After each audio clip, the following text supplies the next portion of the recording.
বিসমিল্লাহির রহমানির রহিম। আসসালামু আলাইকুম প্রিয় শিক্ষার্থীরা, আশা করি তোমরা সবাই ভালো আছো। আজকে রসায়নের আরেকটি গুরুত্বপূর্ণ টপিক বা প্রশ্ন নিয়ে সমাধান করব, যেটা খুবই ইম্পর্টেন্ট তোমাদের এসএসসি বেস 2026 এর জন্য। ঠিক আছে, এই প্রশ্নটা তোমাদের পরীক্ষায় আসতে পারে। এই প্রশ্নটা খুবই ইম্পর্টেন্ট, এটা প্রত্যেক বোর্ডে আসে, কোনো না কোনো ভাবে ঘুরিয়ে দেয় আর কি। তো এখানে আমাদেরকে বলছে কি, উদ্দীপকের ওয়াই ও জেড মূল দুটি টেবিনাস 2n স্কয়ার সূত্র মেনে চলে কিনা ব্যাখ্যা করা। তো 2n স্কয়ার সূত্রটা কিসের সূত্র, এটা তো আমাদেরকে জানতে হবে, ঠিক না? 2n স্কয়ার সূত্রটা হচ্ছে যে প্রধান শক্তি স্তরের সূত্র। আমরা প্রধান শক্তি স্তর সম্পর্কে জানি, সেগুলো হচ্ছে যে আমরা বড় পরমাণু মডেল সম্পর্কে জানি না। তো বড় পরমাণু মডেলে কি বলছে, বলছে যে একটা নিউক্লিয়াস থাকবে, নিউক্লিয়াসের ভিতরে প্রোটন নিউট্রন থাকবে এবং নিউক্লিয়াসের কেন্দ্র করে বৃত্তাকার পথে ইলেকট্রনগুলো ঘুরতে থাকবে। তো উনি এগুলারে সাধারণত প্রধান শক্তি স্তর বলছে বা অরবিট বলছে বা অরবিটাল বলছে বা শেল বলছে। তো এইগুলার সাধারণত উনি একটা নাম দেয়, একটা হচ্ছে কি শেল দেয়, একটা এল শেল দেয়, আরেকটা এম শেল দেয়, আর মেবি আরেকটা দেয় এন শেল। ঠিক আছে, তো এ এন শেল। তো এগুলার প্রধান শক্তি স্তরে ইলেকট্রন দান ক্ষমতা সূত্র হচ্ছে 2n স্কয়ার।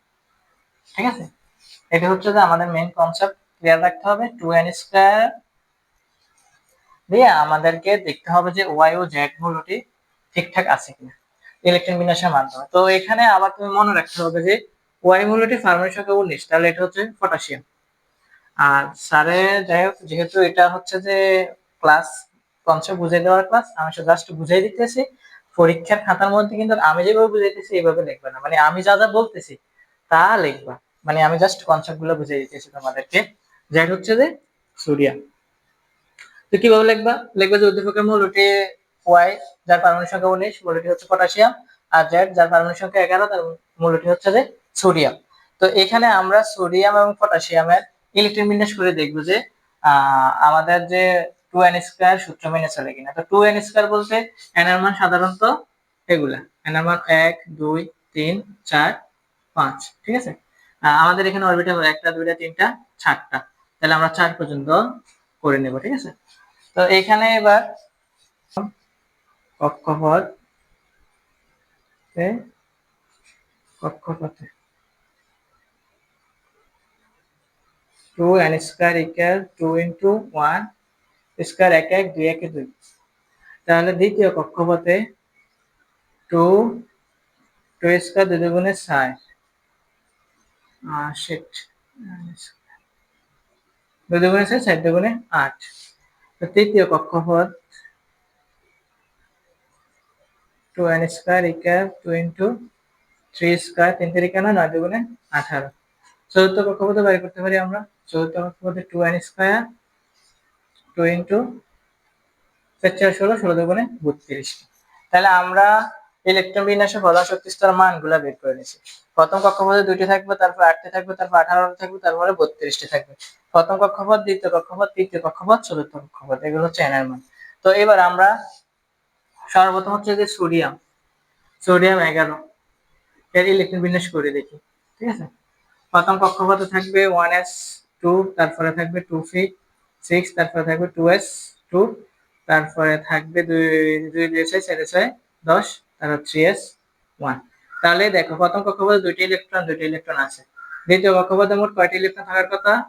6 দিয়ে যোগ করলে 8টি ইলেকট্রন আছে। তৃতীয় কক্ষপথে একটি, যেহেতু তার একটাই ইলেকট্রন আছে, সে একটা ইলেকট্রন তৃতীয় কক্ষপথে রেখেছে। এখানে কোনো অসুবিধা আমরা দেখতেছি না। ঠিক আছে, তৃতীয় কক্ষপথে সর্বোচ্চ ধারণ ক্ষমতা কয়টি? 18টি, সে একটা ইলেকট্রন রাখছে। এবার আমরা পটাশিয়ামের ক্ষেত্রে চলে যাব। পটাশিয়ামের ক্ষেত্রে হচ্ছে যে 19, 1s2 2s2 2p6, তারপরে হচ্ছে যে 3s1 3p6। তাহলে 2 2 6 4 6 10 10 1 11 11 6 হচ্ছে 17। 1s2 2s2 2p6, ও সরি 3s2। তাহলে 2 2 6 4 6 10 10 2 12 12 6 18, আর থাকে একটি ইলেকট্রন। তাহলে এটা কোথায় যাবে? এটা 4s1 এ যাবে।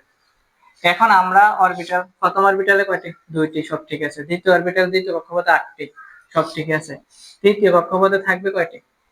6 দিয়ে যোগ করলে 8 হয়, 18টি থাকার কথা।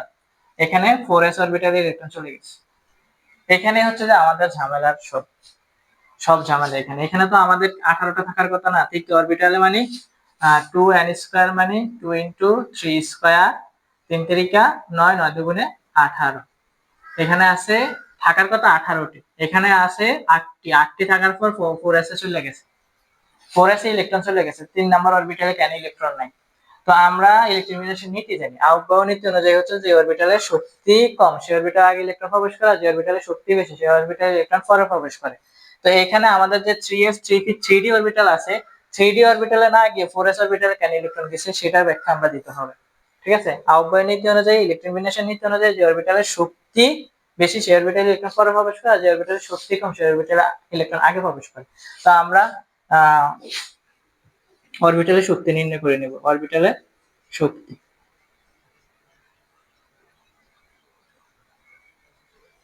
তো অরবিটালে শক্তি হচ্ছে যে n প্লাস l। তো এখানে 3d অরবিটাল থাকার কথা, 3d অরবিটালে না গিয়ে 4s অরবিটালে চলে গেছে কেন সেটা সম্পর্কে আমরা 3d এবং 4s। তো 3d এর জন্য n ইকুয়াল 3, d অরবিটালের জন্য n ইকুয়াল হচ্ছে 2, আর এর মান হচ্ছে n প্লাস l 5টি। আর এখানে n ইকুয়াল 4, আর l ইকুয়াল s অরবিটালের জন্য 0। তো n প্লাস l, তাহলে 4 প্লাস 0 এখানে হচ্ছে 4, তার মান হচ্ছে 4, তার মান হচ্ছে 5। এই কারণে 4s অরবিটাল ইলেকট্রন আগে প্রবেশ করছে। এই কারণে আমরা বলতে পারি যে সোডিয়াম 2n স্কয়ার সূত্র মেনে চললো, পটাশিয়াম 19 সে 2n স্কয়ার সূত্র মেনে চলে না। কারণ ওর আমরা ইলেকট্রন নীতি অনুযায়ী জানি যে অরবিটালের শক্তি কম সে অরবিটাল আগে ইলেকট্রন প্রবেশ করে, যে অরবিটালের শক্তি বেশি সে অরবিটাল পরে ইলেকট্রন প্রবেশ করে। এই কারণে পটাশিয়াম 2n স্কয়ার সূত্র মেনে চলে না। আশা করি শিক্ষার্থীরা তোমরা এই গুরুত্বপূর্ণ প্রশ্নটা বুঝতে পেরেছো, আর এই প্যাটার্নের প্রশ্নগুলো তোমাদেরকে অনায়াসে দিয়ে দিবে এগুলো আসে পরীক্ষা। ঠিক আছে, তা তোমাদের যেহেতু শর্ট কোশ্চেন পরীক্ষা হবে, শর্ট সিলেবাসে, তোমাদের কনসেপ্ট গুলা অত বেশি জটিল করে দিবে না। আশা করি এই প্রশ্নটা তোমাদের পরীক্ষার মধ্যে আসবে।